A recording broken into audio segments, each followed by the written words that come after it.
So this will be a good little peek behind the scenes. So this is what we call our Tim Burton desk, and basically what we wanted to do is just kind of showcase the process, kind of just little tidbits from each of the elements of the process to show how it really goes, literally from a sketch of Tim's all the way through to the end.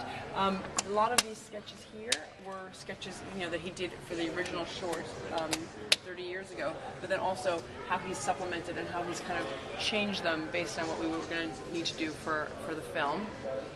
And basically, McKinnon and Saunders, who's our puppet making company up in Manchester, basically would take those drawings and just start to do some sculpts. And so one of the things, I think you'll see it sort of in the behind the scenes as well, is they would literally do like quick sketches, like they did 100. Like you say, okay, can you show us some exploratory sculpts? And next thing there's 100, and they just do them really quickly, and just to try and get a sense of the feeling of Sparky, the texture of Sparky, kind of what the stitches would look like, how they would make them. And so Tim would kind of like respond to each of them until we kind of refined it to a final sculpt. And there's sort of the sculpt of the sitting, living Sparky, and then what he would look like dead. Because for us, actually making Sparky was such a... We went for a whole year, we created the character, and then literally saw the first puppet and it was not right. And so I had to go right back to the drawing board. Because sometimes you can kind of work it out, and then finally it was like, this has got to be, it's almost like you fall in love, like it when you see it. And so we had to go back and refine it. Can I ask, what was different? He was a little chubby. Once you flesh it out with the armature inside, he was a little too chubby. And so one of the things with Tim Burton's designs always is to make them skinnier ankles, skinnier feet. And so it was just like, we try to get as much into that armature as possible so that there can be that level of detail in the animation. But of course that's going to pop out in the look of it. So we just went back to this drawing board and literally in I think 16 weeks split it up between the crew in LA and the crew in Manchester, and they made a living Sparky and a dead Sparky, and it was great because once you know what it's supposed to be, then you can kind of like just go for it. And so there's our sort of sitting, living and dead Sparky. This is it's great to get up close to an armature because it's very they are like bionic men. There's just everything that you need a character to do, you need to tell the designers because. For instance, we had to make a separate sitting sculpt because that particular armature could not go to a sitting position in a way that would look realistic and appealing, and so you have to kind of go into a certain point and then pop it to a sitting sculpt so you can sit down. So things that you just never really think about have to be taken into consideration for the creation of a puppet. This is a lying down Sparky. Obviously, if he's got all of this machinery in him, he can't lie flat to the ground. And so for all of the scenes where he was coming back to life, we had to do bespoke sculpts of it and little armatures inside so that he could be breathing. And then, only the upper legs work when he pushes himself up. So I think there were maybe 7 or 8 Sparky types that we actually had in the movie, even though for dead Sparky, just because of all the different sort of positions that he had to be in. If you look over there, we actually get to Victor.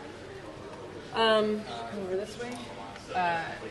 Victor's face has, inside Victor's face is, it's almost like a Swiss watch.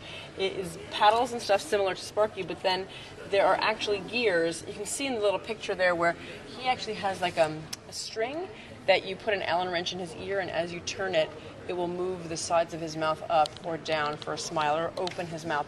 Corpse Bride had similar technology in the heads, but it's amazing because you can get such subtlety. Like I love that scene in the movie where you sort of pull out and it dissolves between all his sad faces after the dog has died, and that shot was literally shot on one set. They pulled the camera out and then they held it, and then they moved the other set. They moved it all and set it up again, and then again continuously pulled out, so it was literally all one shot. They just kept moving the stuff that was in front of the camera, and then that puppet head, even the costume changes would have to be kept still, and then they would kind of put the body of the other costume underneath it so that it would really morph together.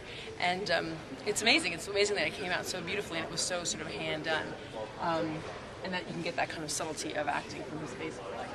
These are some of the other characters, obviously, in early maquettes, and so you can see how Edgar really changed when Tim saw that, and he loved it, but he was like, I need those fingers longer. I want one hand to have longer fingers than the other. And so as he responds to these things, you change it and you kind of amend it and adapt it to the things he asks for. And obviously we there's sketches. We do storyboards. I think one of these has I think that one has the storyboards on the side of it. You know, everything we go from the script, storyboard every single moment, and that also helps with the puppet designs because if a storyboard artist draws something that he's doing, that's how the puppet makers know to build it into the puppet or to allow for it. Costume-wise, this is like a little costume board.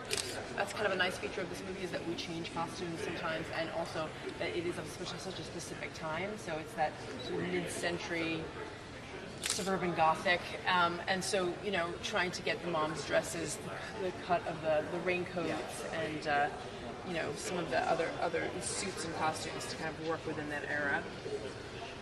In fact, that's Elsa's Dutch Day costume, which was really fun. It was very fun to design something that she would be so uncomfortable in, and we could kind of work to be the opposite of what she would ever choose to wear. Then we get here is some of our monster area, and it was fun developing these monsters. Just Tim was so specific about what he wanted them to be. Did a drawing, and really there's like a little vampire cat drawing that he did, and the mummy hamster, and it was just like his vision for those monsters was so clear. This is a small maquette of the turtle. The actual puppet was probably about this big, and we literally needed to use a car jack to actually get him to move up and down. Like some animators were just not either they were not tall and strong enough to move it, or they were too much and they couldn't actually get down. So it was like literally we had to find we had to really cast the guy that was going to really move that puppet because he was absolutely huge. And then conversely, this is the smallest puppet. This is a tiny version of the sea monkey, which we used because we wanted to really keep everything in camera as much as possible with the shots with the main puppet of the turtle when those sea monkeys are hanging off of him or he eats the phone booth.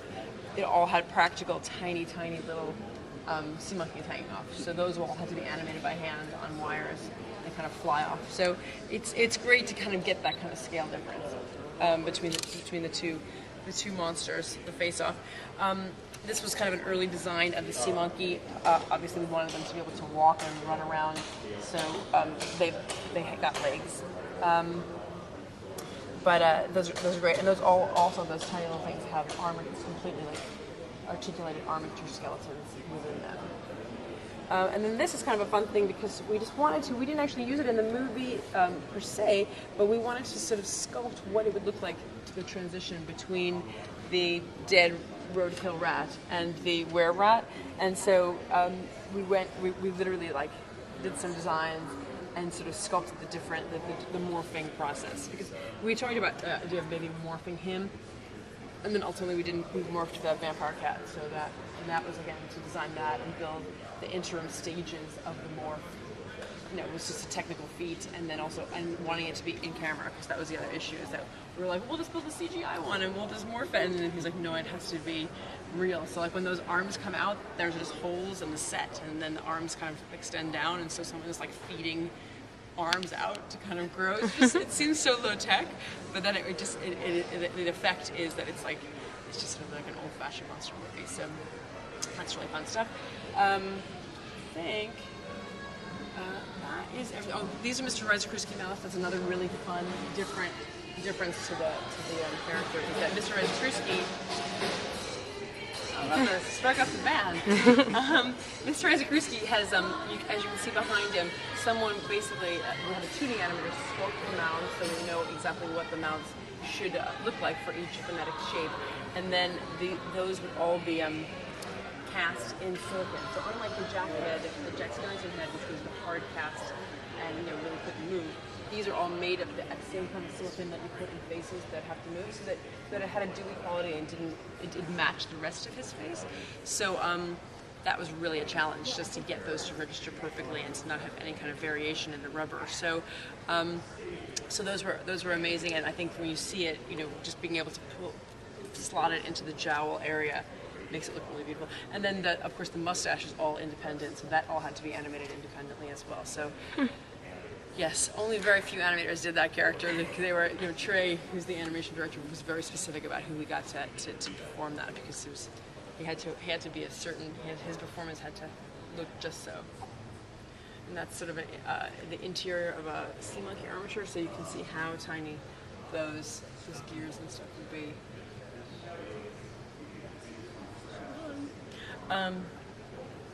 Cool.